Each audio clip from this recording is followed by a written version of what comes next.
আজকে আমরা এই ভিডিওতে প্রথমেই পরিবাহিতাঙ্ক সম্পর্কে একটা অঙ্ক পড়ে নেব, যা কিন্তু নোটসে দেয়া আছে। তো কি বলেছে অঙ্কটা দেখে নিই।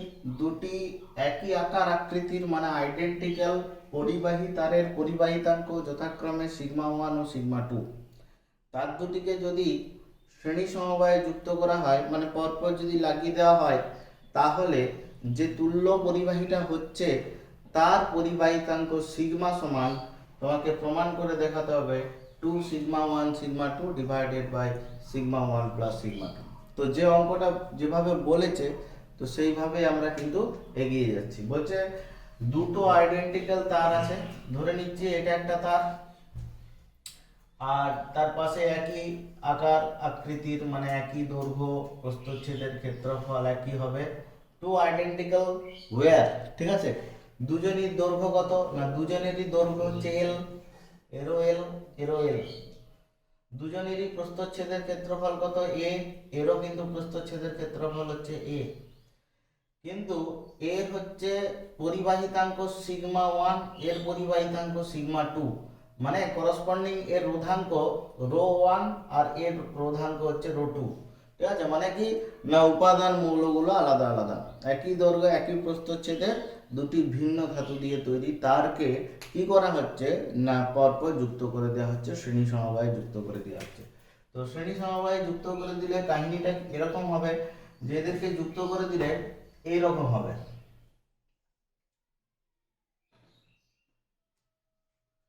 এরকম দাঁড়াবে, মানে দুটো তারকে একসঙ্গে মার্চ করে দিলে এরকম দাঁড়াবে। অর্থাৎ এখানে যে দৈর্ঘ্যটা হয়ে যাবে, এটা আমরা মার্চ করেছি এটা বোঝানোর জন্য এই লাইনটা ড্র করছি। এখানে যে দৈর্ঘ্যটা হবে, তুল্য পরিবাহীটা যে দৈর্ঘ্যটা হবে সেটা 2l এর সঙ্গে সমান হবে, কিন্তু প্রস্থচ্ছেদের ক্ষেত্রফল a কে a রয়ে যাবে। ঠিক আছে, তো এবারে কথা হচ্ছে যে এই দুটো পরিবাহীর রোধ কত ছিল আগে দেখে নিই, হিসাব করে নিই। এই পরিবাহীটার রোধ R1 সমান আমরা কি লিখতে পারবো না, R1 সমান হচ্ছে রো ওয়ান এল বাই এ।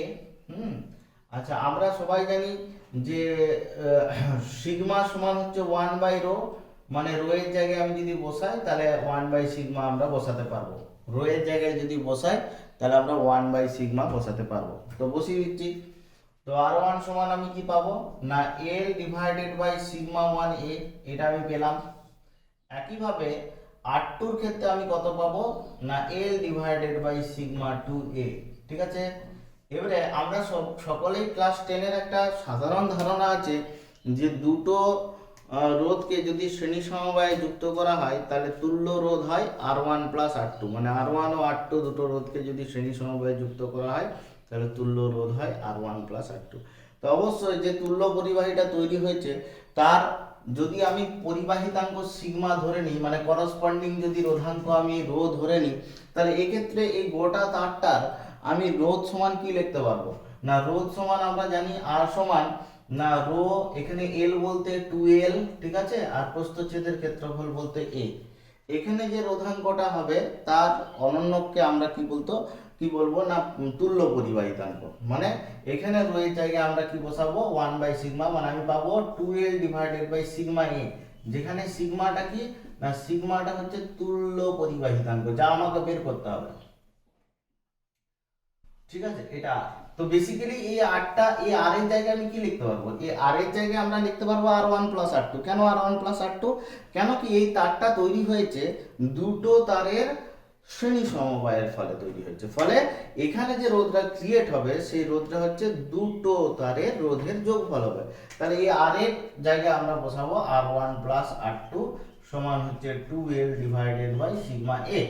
তো R1 আমি অলরেডি পেয়েছি L divided by sigma 1a, R2 আমরা পেয়েছি L divided by sigma 2a, that should be 2l divided by sigma a। তো এরপরে আমাদের একটা কাজ হবে, দেখো L বাই a সমান কেটে যাচ্ছে 1 by sigma 1 plus 1 by sigma 2, that should be your 2 by sigma. এবারে এটা লসাগু সিগমা 1 সিগমা 2, তাহলে সিগমা 2 প্লাস সিগমা 1 সমান হচ্ছে 2 বাই সিগমা। তো এখান থেকে আমি পরিষ্কার সিগমা সমান কি পেয়ে যাব না সিগমা সমান পেয়ে যাব এটাই গুণ, মানে 2 sigma 1 sigma 2 divided by sigma 1 plus sigma 2। This is your proof.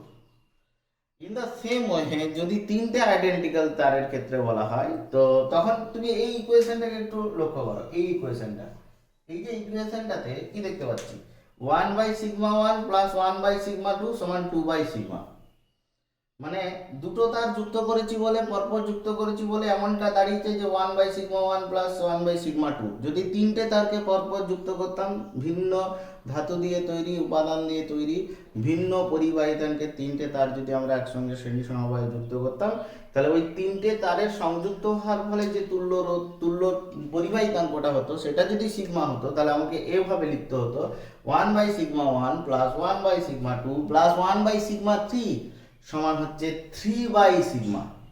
R you getting my point? 3 কেন এসছে না স্যার, পরপর তিনটে তো যোগ হচ্ছে আইডেন্টিক্যাল ওয়্যার, তার মানে প্রত্যেকের দৈর্ঘ্য যদি এল এল করা হয় তাহলে তিনজনের দৈর্ঘ্য হচ্ছে 3L হবে, বাদ বাকি সব একই থাকছে। দেখো এখানে যেমন 2L হয়েছিল, এখানে কি হয়ে যাবে, তিনজনের ক্ষেত্রে না 3L হবে। তো আমরা লিখেছি তিনটে তারের ক্ষেত্রে, তিনটে পরিবাহী তারের ক্ষেত্রে, তিনটি পরিবাহী তারের ক্ষেত্রে, তিনটি পরিবাহী তারের ক্ষেত্রে যেটা হবে, তিনটি পরিবাহী তারের ক্ষেত্রে যেটা সূত্রটা লিখবো, 1/σ1 plus 1/σ2 plus 1/σ3 is equals to 3/σ আমরা লিখতে পারবো, 3/σ আমরা লিখতে পারবো। এবারে মনে হয় তোমরা ধরে নিয়েছো যদি আমি 4টা করি, 5টা করি, তাহলে নিশ্চয়ই তোমরা করতে পারবে। যদি 4টা করি তাহলে এটা σ3 হচ্ছে, ঠিক আছে। যদি 4টা করি তাহলে 1/σ1 প্লাস 1/σ2 প্লাস 1/σ3 প্লাস 1/σ4 সমান 4/σ, দিয়ে ওখান থেকে সিগমাটা তুমি বের করতে পারো। তো আমরা অবশ্যই এখানে বলতে পারলাম, বোঝাতে সক্ষম হলাম যে এটা একটা ইম্পর্টেন্ট প্রমাণটা নোটসে তোমাদেরকে করতে দেওয়া ছিল, তো অনেকে করেছে, অনেকে করতে পারেনি বলে আমরা এই ভিডিওতে অঙ্কটা করে দিলাম। তো নেক্সট আমরা পড়ছি যে পরিবাহীর রোধ যে উষ্ণতার উপর নির্ভর করে তা কিভাবে নির্ভর করে, এবং আমরা সেখান থেকে পড়ব রোধের উষ্ণতা গুণাঙ্ক, বিভিন্ন উষ্ণতায় পরিবাহীর রোধ কিভাবে নির্ণয় করা হয় সেটা আমরা পড়ব। এরপরে আমরা পড়ব যে ম্যানুফ্যাকচারাররা যে তোমার রোধ বানায় কমার্শিয়ালি, সেই রোধগুলোর উপর কালার ব্যান্ড ইউজ করে, অর্থাৎ রঙের বলয় ইউজ করে, সেই রঙের বলয় দেখে আমরা কিভাবে রোধকে চিনব তা আমরা একটু পরে দেখছি।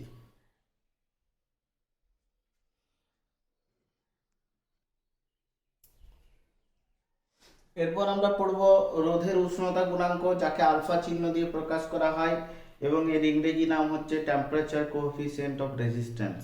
তো তোমরা ক্লাস 10-এ সবাই পড়েছো বা 11-এও পড়েছো দৈর্ঘ্য প্রসারণ গুণাঙ্ক কাকে বলে, ক্ষেত্র প্রসারণ গুণাঙ্ক কাকে বলে, আয়তন প্রসারণ গুণাঙ্ক কাকে বলে, এবং তার সংজ্ঞা তোমরা অবশ্যই পড়েছো, একক অবশ্যই পড়েছো।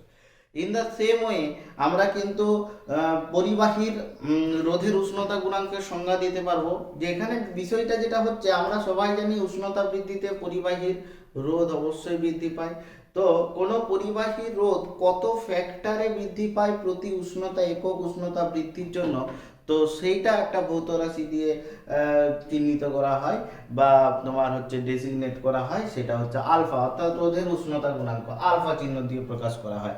তো এটা সংজ্ঞাটা একটু পড়ে নিই না। 0 ডিগ্রি সেন্টিগ্রেড উষ্ণতায় একক রোধের কোনো পরিবাহী প্রতি 1 ডিগ্রি সেন্টিগ্রেড উষ্ণতা বৃদ্ধিতে যে রোধ বৃদ্ধি পায়, প্রতি 1 ডিগ্রি সেন্টিগ্রেড উষ্ণতা বৃদ্ধিতে যে রোধ বৃদ্ধি পায় তাকে ওই পরিবাহী রোধের উষ্ণতা গুণাঙ্ক বলা হয়।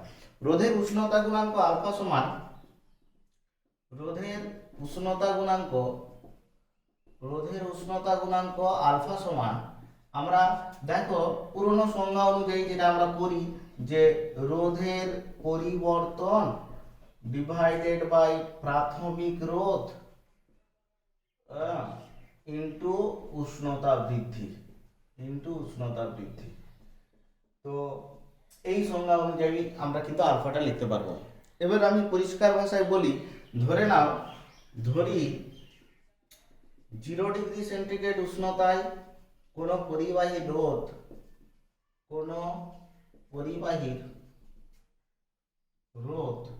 সেটা আমরা R0 ধরছি, হয়েছে। আর T ডিগ্রি সেন্টিগ্রেড উষ্ণতায় কোনো পরিবাহী রোধ সেটা হচ্ছে আমরা RT ধরছি, ঠিক আছে। সে তুমি ধরো 0 ডিগ্রি সেন্টিগ্রেড উষ্ণতায় রোধ আছে 5 ওহম, তাহলে 100 ডিগ্রি সেন্টিগ্রেড উষ্ণতায় রোধ কত হবে সেটা জানার জন্য অবশ্যই তোমাকে আলফার ভ্যালুটা দিয়ে থাকতে হবে আর কি। তো তো অনেক সময় আবার আলফার ভ্যালুটাও নির্ণয় করতে দেয়। কিভাবে আমরা নির্ণয় করব দেখো। তো আমরা দেখছি একটা পরিবাহীর 0°C উষ্ণতায় রোধ হচ্ছে R0 আর T°C উষ্ণতায় হচ্ছে না RT। অবশ্যই 0°তে যা রোধ হবে T°C অবশ্যই T এর ভ্যালুটা 0 থেকে বেশি, T°C উষ্ণতায় রোধটা অবশ্যই বেশি হবে 0 থেকে। তাহলে R0 থেকে RT বড় হবে, অর্থাৎ আমি বলতে পারি রোধের বৃদ্ধি ঘটছে।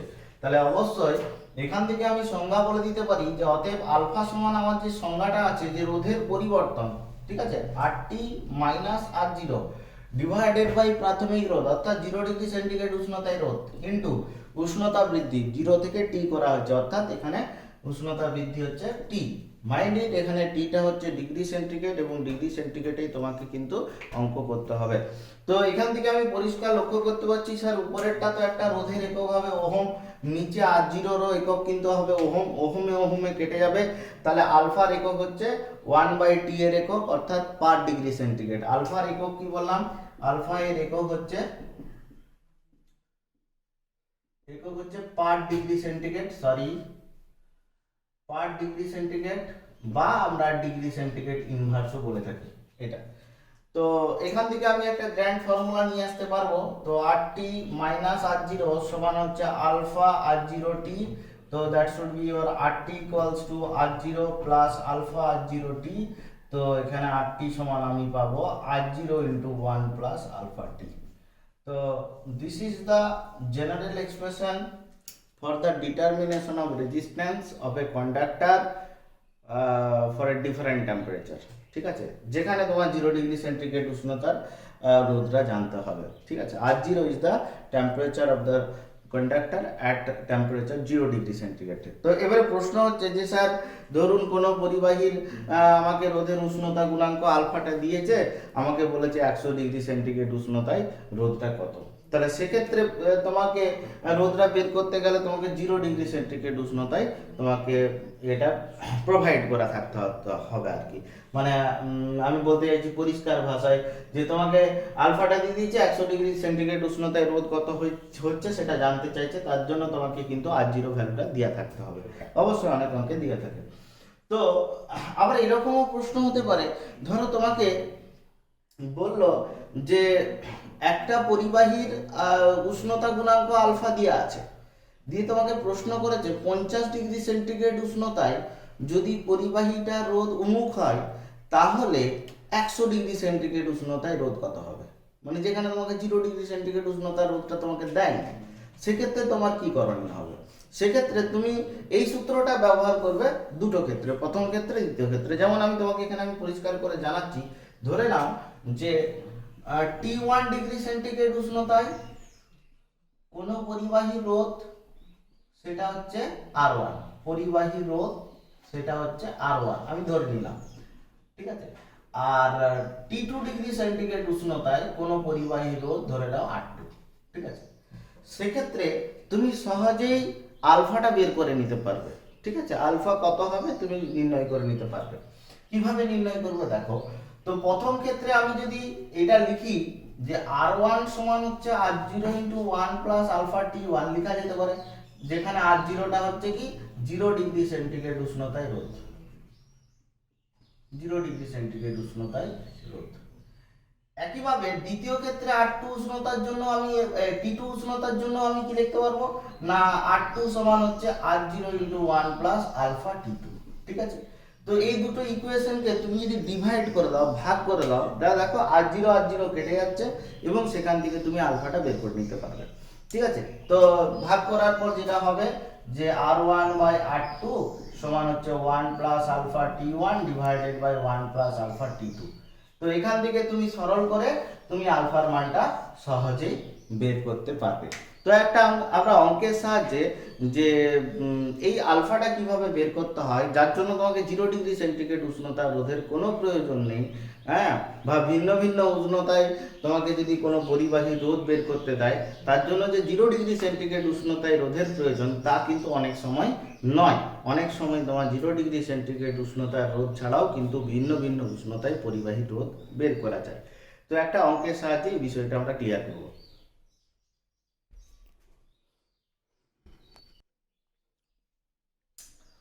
দেখো এরপর আমরা একটা অঙ্কের সাহায্যে তোমার হচ্ছে ভিন্ন উষ্ণতায় কিভাবে কোনো পরিবাহী রোধ নির্ণয় করতে হয় তা আমরা দেখব। যে প্রদত্ত কি করা আছে অঙ্কটাতে, যে তামার রোধের উষ্ণতা গুণাঙ্ক 42.5 into 10⁻⁻⁴ per degree centigrade. 30 degree centigrade উষ্ণতায় তামার তারের রোধ 8 ওহম হলে 100 ডিগ্রি সেন্টিগ্রেড উষ্ণতায় তামার তারের রোধ কত হবে, এটা তোমাকে ফাইন্ড করতে হবে। তো আমাকে অঙ্কটাতে কি দিয়েছে আমি প্রদত্ত করে নেবো না। প্রদত্ত আমাকে আলফা যেটা দিয়েছে সেটা হচ্ছে 42.5 ইন্টু 10⁻⁻⁴ পার ডিগ্রি সেন্টিগ্রেড। তো এখানে আলফা ভ্যালুটা কি আছে না পজিটিভ আছে। অনেকের ক্ষেত্রে আলফা ভ্যালু কিন্তু নেগেটিভও থাকতে পারে। আচ্ছা, আলফা ভ্যালু পজিটিভ ও নেগেটিভ কথার অর্থ কি না, আমরা সবাই জানি যে কোনো ধাতব পরিবাহীর ক্ষেত্রে উষ্ণতা বৃদ্ধিতে পরিবাহীর রোধ কিন্তু বৃদ্ধি পায়। তাহলে যে ক্ষেত্রে যে সমস্ত পরিবাহীর ক্ষেত্রে উষ্ণতা বৃদ্ধিতে পরিবাহীর রোধ বৃদ্ধি পায়, তো সেই পরিবাহীর ক্ষেত্রে রোধের উষ্ণতা গুণাঙ্কটা কি হবে, পজিটিভ ইন নেচার।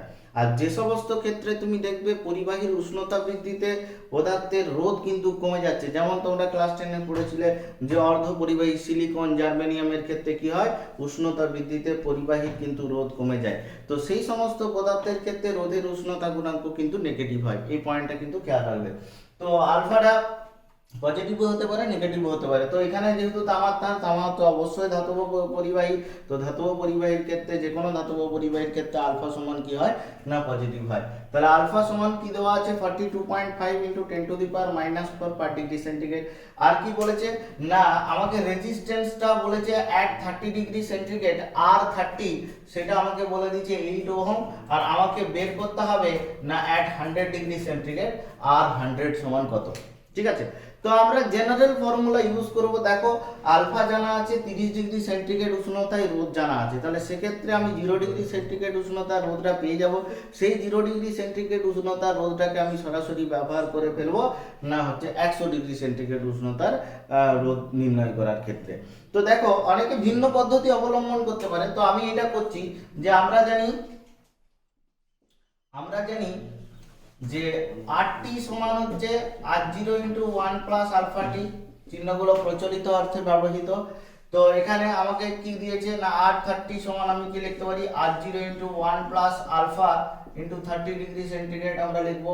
একইভাবে r100 সমান আমরা কি লিখতে পারি না r0 into 1 plus alpha into 100 আমরা লিখতে পারবো।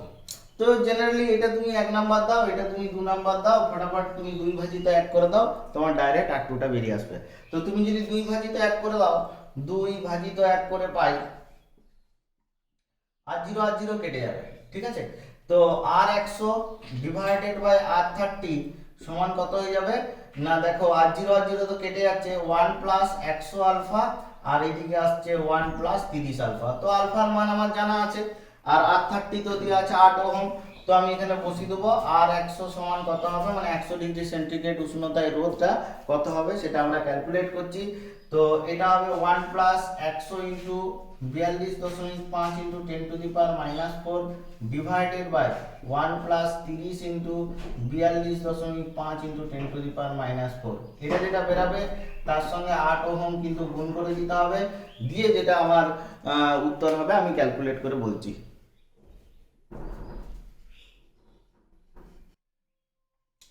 তো দেখো আমরা এটা অ্যান্সার পেলাম 10.1 ওহম। তোমরা এটা চেক করবে। তাহলে আলটিমেট আমরা কি দেখলাম যে যে কোনো মেটালিক কন্ডাক্টরের ক্ষেত্রে আলফাটা পজিটিভ হয়, যা আমি জানিয়েছি আগে। Alpha is positive for any metallic conductor আর alpha is negative for semiconductor like silicon and germanium.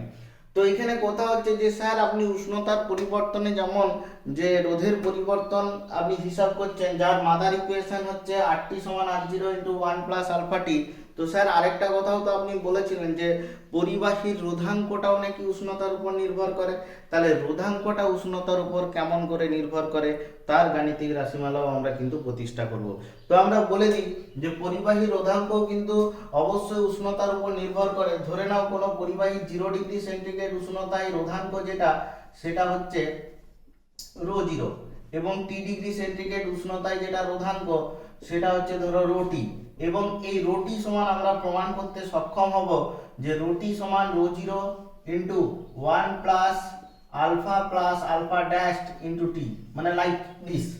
R T সমান R zero into one plus alpha T শুধু ছিল, আর এখানে একটা এক্সট্রা টার্ম এসছে আলফা প্লাস আলফা ড্যাশ। প্রত্যেকটা term আমি বলে দিচ্ছি কি না, রোটি হচ্ছে টি ডিগ্রি সেন্টিগ্রেড উষ্ণতায় রোধাঙ্ক, রো জিরোটা কি 0 ডিগ্রি সেন্টিগ্রেড উষ্ণতায় রোধাঙ্ক, আর আলফাটা হচ্ছে রোধের উষ্ণতা গুণাঙ্ক। এই যে দেখতে পাচ্ছি রোধের উষ্ণতা গুণাঙ্ক আলফা দিয়ে প্রকাশ করি, আলফাটা হচ্ছে রোধের উষ্ণতা গুণাঙ্ক। আর আলফা ড্যাশটা হচ্ছে যে ওই পরিবাহীটার দৈর্ঘ্য প্রসারণ গুণাঙ্ক। Mind it, I repeat again, alpha ড্যাশটা হচ্ছে ওই পরিবাহীটার দৈর্ঘ্য প্রসারণ গুণাঙ্ক, ঠিক আছে। আর টি হচ্ছে যে উষ্ণতায় তুমি রোধাঙ্কটা বের করছো, সে 50 ডিগ্রি হোক 100 ডিগ্রি, সেই মানটা তোমরা বসাবে। তো এই যে এই সূত্রের প্রমাণটা আমি অবশ্যই করব, তাহলে এরপর আমরা এই সূত্রের প্রমাণটা করে দেখাচ্ছি।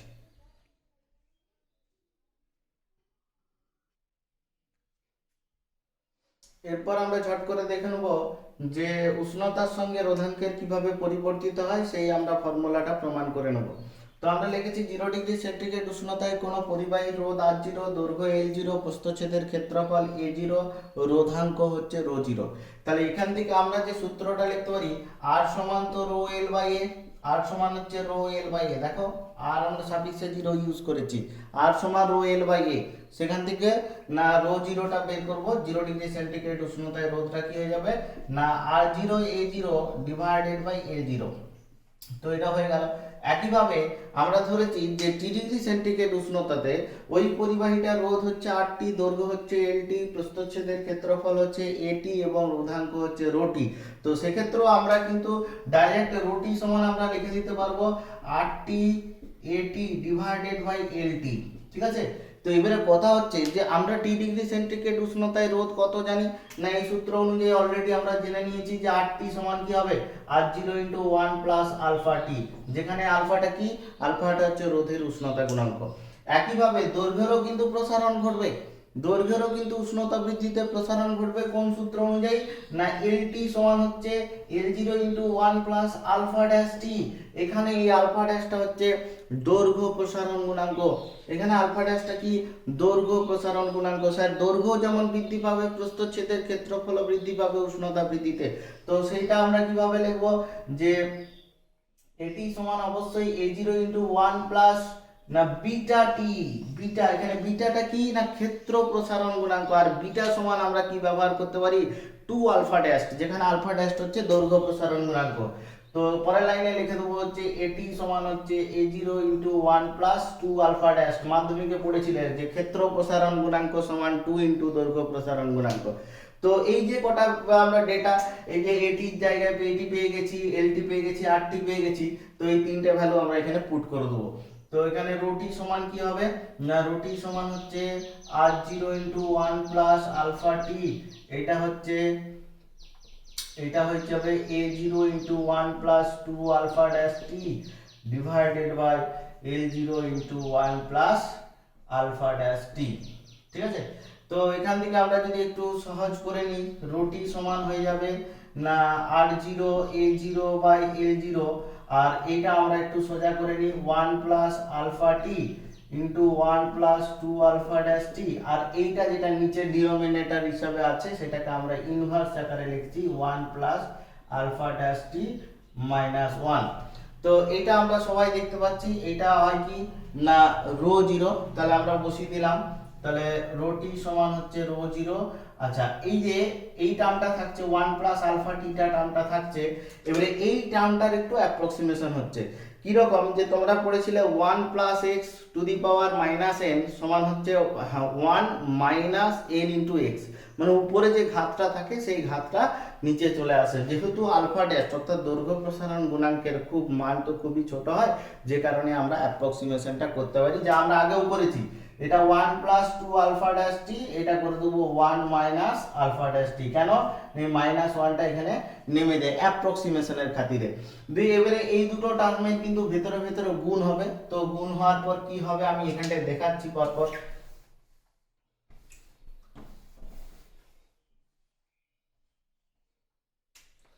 তো কি হবে রোটি সমান হচ্ছে rho zero into 1 plus alpha T, এই টার্মটা থাকলো, এই টার্মটার ভিতরে ভিতরে গুণ হচ্ছে 1 মাইনাস আলফা ড্যাশ টি, মানে 1 এর সঙ্গে সবগুলো করলাম, তারপরে কি হয়ে যাবে প্লাস 2 আলফা ড্যাশ টি, তারপরে হয়ে যাবে না মাইনাস 2 আলফা স্কোয়ার টি স্কোয়ার, এটা হয়ে যাবে। এবারে দেখো এই যে মাইনাস 2 আলফা স্কোয়ার টি স্কোয়ার, এটা আলফা তো আলফা ড্যাশ স্কোয়ার টি স্কোয়ার, তো আলফা ড্যাশ হচ্ছে খুবই ছোট, তার মানে তার যদি আবার স্কোয়ার করা হয় সেটা আরো ছোট হয়ে যাবে। তো স্যার এই পদটাকে নেগলেক্ট করে দেওয়া হচ্ছে। এই পদটাকে নেগলেক্ট করার পর কি পাওয়া যাচ্ছে না রো টি সমান rho zero into 1 plus alpha T, এবং এই যে যেটা আছে সেটাকে আমরা যোগ বিয়োগের মাধ্যমে কি পাচ্ছি 1 প্লাস আলফা ড্যাশ টি। ঠিক আছে, এই যে ফাইনাল এটা পেলাম। এরপরে আবার তোমাকে ভিতরে ভিতরে গুণ করতে হবে এবং অবশ্যই একটা পদ কিন্তু নেগলেক্ট করতে হবে। তো দেখা যাক ভিতরে ভিতরে গুণ করি, আবার ভিতরে ভিতরে গুণ করছি, তাহলে রোটি সমান হচ্ছে রো জিরো, এটা ভিতরে ভিতরে গুণ করলে হবে 1 plus alpha dash T plus alpha T plus alpha dash T square. তো এই পদটা আবার কিন্তু নেগলেক্ট করতে হবে, কেন? আলফা ছোট, সেটা হচ্ছে রোধের উষ্ণতা গুণাঙ্ক, ওটা ছোট হয়, 10 টু দি পাওয়ার -4 -5 অর্ডারের হয়।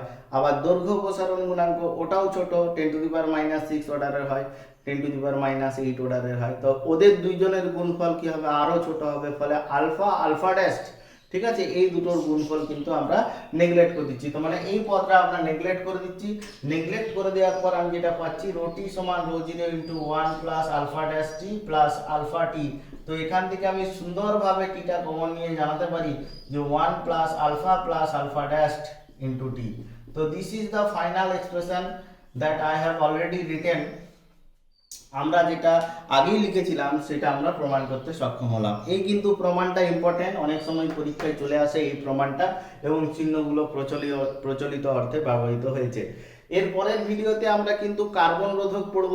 আমি বলেছিলাম যে যারা প্রস্তুতকারক তারা ওই কার্বন রোধকের গায়ে বিভিন্ন বর্ণ স্থাপন করে দেয়, বর্ণ এঁকে দেয়, বলয় এঁকে দেয়। সেই বলয়ের রং দেখে আমরা কিন্তু ওই কার্বন রোধকের রোধের মান কত তা আমরা শিখে যাব, অবশ্যই জেনে যাব। তো সেটা কিভাবে নির্ণয় করতে হয় আমরা এর পরের ভিডিওতে দেখব।